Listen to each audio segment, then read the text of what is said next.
What's going on, everybody? Robby here, and today I will be bringing you week 2 of my weekly review of Russell Wilson. This is something I'll be doing after every game of his, no matter it was a good game, bad game, encouraging game, discouraging game, it doesn't matter.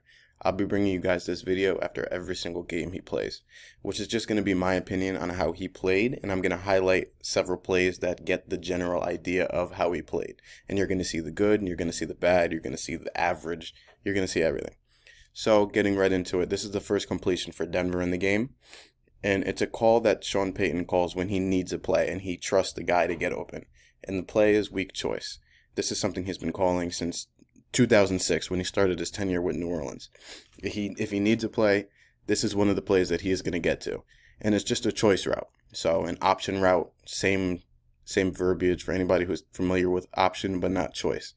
So what it's going to be is, it's going to be from a stacked alignment like this. Courtland Sutton is going to release vertically, and then Judy behind him is going to come around, and then he's going to come up. And then once he gets to the defender, he's going to play off the defender's leverage. So if he's given him inside leverage, he's going to go out. If he's given outside, he's going to cut in. So his choices are, he's either going to sit if it's zone, he's going to cut out if the defender is in man and giving him inside leverage, and then he's going to slant if the defender is giving him outside leverage. So one of the coaching points with this play is slant until you can't, right? So the ideal route for this is going to be a slant because that's what creates the most yards after catch. So you're going to want to slant no matter what, but you're going to want to do everything you can to square that defender up so that you can get the slant and you can cross his face even if he's giving you outside leverage or inside leverage, I'm sorry. So you're going to see it play out. Judy ends up getting outside leverage from the corner, or inside, I'm sorry. He's going to get inside leverage from the corner and then he's going to break out. But I want you to watch Judy's mannerisms in this route. Another one of the coaching points on this play is you have to win fast because it's timing oriented. The break in the choice route is timed with the top of the drop from the quarterback. So as soon as he gets to the top of his drop, he wants to set 1, 2, 3, boom. There's no time for any hitches. That completely messes up the timing of the route. So watch Judy run his route here. You'll see it from the wide angle and I'll show you from the tight. So it looks like a nice route, right? He gets open. He gets some yards. It looks like a nice play. But look at it from the tight angle. And this isn't a knock on Judy. This is something that he's not necessarily familiar with. It's something that got called a little bit last year with Nathaniel Hackett. I thought it would be called more, but it ended up not being. But the coaching point of this, like I said, is to win fast. It's synced up with the timing of the quarterback's drop. So watch Russell Wilson here once he gets to the top of his drop. He gets there, one step drop from gun, 1, 2, boom. That ball should be out by then. Judy's still doing these little subtleties in his route running, which again, also make him great, but you also need to win fast here. And you can see Russ clutch once, bring it back, and then finally end up throwing the ball. And Judy got so open that it didn't end up mattering, but I promise you, Sean Payton drilled him on that in practice after the game. Okay, so second play here, and I want to go out on a limb and say this is everybody's favorite Russell Wilson play of the day, and I'm going to go ahead and say it's mine too. So Washington is running this really weird 3 deep, 3 under fire zone pressure where they're going to bring the corner over here on a blitz. And what's weird about it to me is they're going to have 2 of their interior guys drop out of rushing and drop back into hook zones. But they're also going to have the 3 deep, 3 unders element to it. So it's not necessarily a fire zone, it's more of a simulated pressure, but it's really weird. And it's a really exotic kind of pressure look that I liked it. Well, it didn't work for them, but I liked the design of it. So, again, on the back end, it's 3 deep, 3 under, so it's going to be cover 3. And one of the things you want to do against cover 3 is you want to isolate that middle of the field safety and make him choose on 2 routes. And that's what they're going to do here. It's going to be a max protection, play action shot. And you're going to get Brandon Johnson, who's going to start vertically, and he's going to come up and run the corner route, which is going to occupy not only his guy, but that middle of the field safety has to keep an eye on it. And then you're going to get Mims, who is just going to run a completely deep over. And I believe, I could be wrong on this, but I believe Sean Payton calls this giant. I believe this is what he calls giant from his New Orleans playbook. So you're going to see it play out. Middle of the field safety has to choose. Just completely out leveraged, and Mims just runs completely past the defense. I mean, that's just such a huge play, and it's such an encouraging thing to see. But I also want you to look at Javonte Williams, and I want you to look at Troutman. So like we said, they're bringing pressure off the corner. So Troutman is responsible for that corner who's going to come off the right side of the screen. And Javonte also has to get his hands dirty in pass protection. And then just look at the job that these two do for this touchdown to be available. You're going to get the pulling motion. Miners isn't fast enough to get to the edge. Javonte picks it up. It's just beautiful protection. And this is the result of it. So this is another big play to Mims, and this is something that happened right after that long touchdown. Like the following drive, first play of the drive, another big play to him. And it's encouraging because this is something that we didn't necessarily see a lot from Russell Wilson last year, and it's something that he's been doing his entire career. So it was a bit worrisome that we didn't see it as much. So it's encouraging to see it now, and it's even more encouraging because it's a rookie running the route. So Washington is showing too high pre-snap. Russ sees that, but what's going to happen is it's going to rotate. So this field safety is going to come down, and he's going to play a one robber technique. So they're going to roll into cover one, and then that safety is going to be the robber. Russ is going to see that, read the coverage, keep his eyes on that middle of the field safety, keep him there and freeze him, and then fire a go route down the sideline to Marvin Mims. So I'll let it play. Holds the safety, takes his hitch, fires it down the sideline to Mims. And then I'll show you the tight angle of it as well because it's just such a beautiful throw. You can see him just checking things out. You can see him drop back, reads the coverage, keeps his eyes on that safety, fires his head back, fires the ball downfield. So we talked about the good, time to start to get into some of the bad. And for me personally, I just think this is more of an unlucky play than anything. Garrett Bowles gets beat right off the snap by Chase Young. He gets inside of him, makes Russ roll out to the left. Nothing is even remotely close to getting open by the time Russ is already out of the pocket. So he tries to get some yards out of it and he fumbles. But he should have thrown it away. But this is just unlucky to me. I don't see anything negative about this other than obviously holding onto the ball. But see, Chase Young beats him immediately, flushes Russ out of the pocket, and then right there, just throw the ball away. You're not getting any positive yardage out of that. Just throw the ball away. I just don't understand why he wanted to try and take that contact. And another thing I saw about this play, there were a lot of people calling Russ soft for not going after this fumble, and he lost heart on this play, which is complete bullshit. If you know anything about Russell Wilson and you're saying that he lost heart or he isn't playing with heart on that field, you just don't know what you're watching.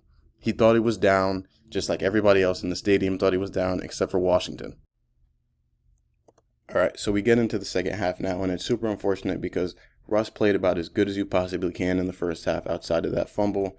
It's unfortunate he had the fumble, but he played as good as you possibly can, had the explosives, was on top of his reads, all of this. And then the second half is where he starts to have these misses that you don't want him to see. You don't want to see him miss. So you're going to have Sutton, who is the X receiver here, or the Z, I'm sorry, he's on the same side as the Y. And he's going to come up, and he's just going to run a basic dig route, and he's going to work his way all the way across the field, and he's going to get himself open for Russ.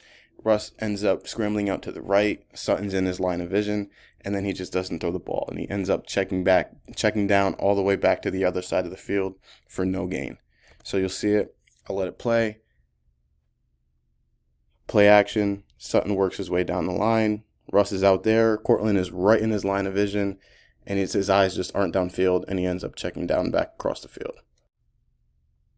Okay, so this is a third down play, and this is more on Judy than anybody else.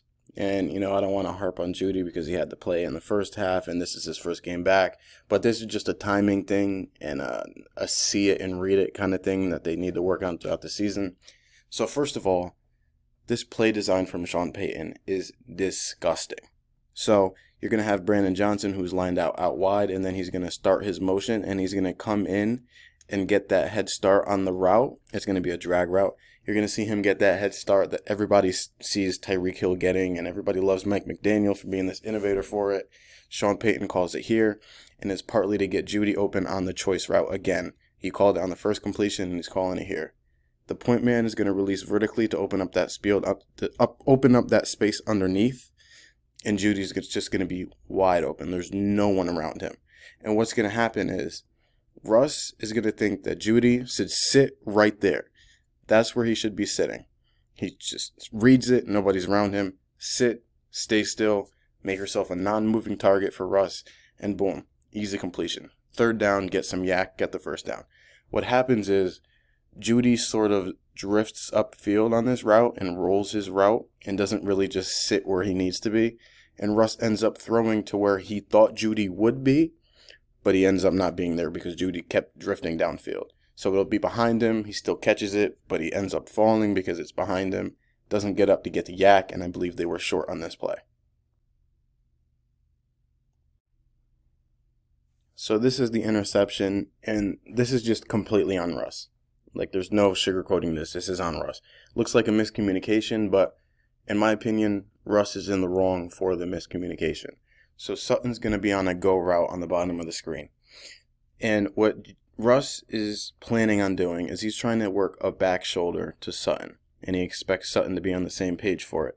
But I don't like this look for a back shoulder because, as you can see, this defender's in zone coverage and he's already angled towards Russ. So if you throw a back shoulder there, his eyes are to the quarterback, and you're not getting that surprise element that you're getting on a back shoulder throw because he's in zone looking at you. So I don't understand why Russ would think to throw a back shoulder here, because the leverage is just not there for it. He tries to throw it anyway. Sutton's not on the same page. He shouldn't be on the same page as Russ there. Interception, just a negative play overall. So this is just another miss from Russ here. I'm not going to call it a negative play because he still ends up getting some positive yards on it because he checked the ball down, but he left some more yards on the field. So they're going to get into their play action. And you're going to see Cortland on the bottom of the screen here. He's going to work his way up to the defensive back. He's going to close all this space on him, and then he's just going to snap outside. And this is something that Sutton is really underrated in his game at, and that's closing the space on the DB, getting on their toes, and then breaking off. So you'll see Russ gets to the top of his drop, play action. Sutton's open, and Russ he steps up here. There's some pressure on the back end. He steps up, still doesn't throw the ball, and then he ends up checking down. Where there's a window to the sideline that he can court the ball, and it'll be a first down, and it'll move the chains. Instead, he steps up, passes it to the check down, who still gets some positive yardage, so it's not a loss overall, but you're leaving so much more meat on the bone there. So this was the 2-point conversion play after the Hail Mary. I'm not going to break down the Hail Mary. I mean, we should all be on agreement here that that's pretty much just all luck. So I'm not going to waste any time breaking that down as a Hail Mary. But this is the 2-point play. And there was a lot of talk about this play, about Russ missing a read to Jeudy here. And I disagree with that. So what they're going to try to do is they're going to try and create a rub in the middle of the field. They're going to bring Jeudy over behind the linebackers here, and they're going to bring Sutton over, and they're going to cross their routes and try to create that natural rub in the middle of the field.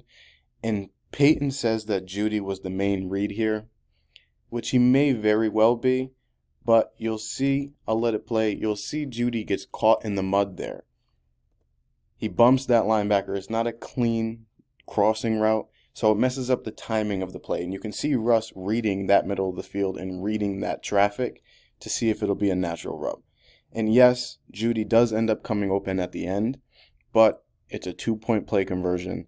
Russ doesn't want to sit there and wait for him to come open because that pressure has been on him consistently all second half. That's in the back of his mind.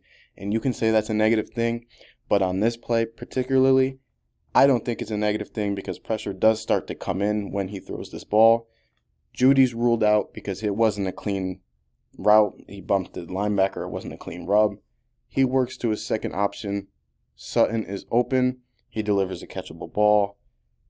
PI. Everybody knows it's PI.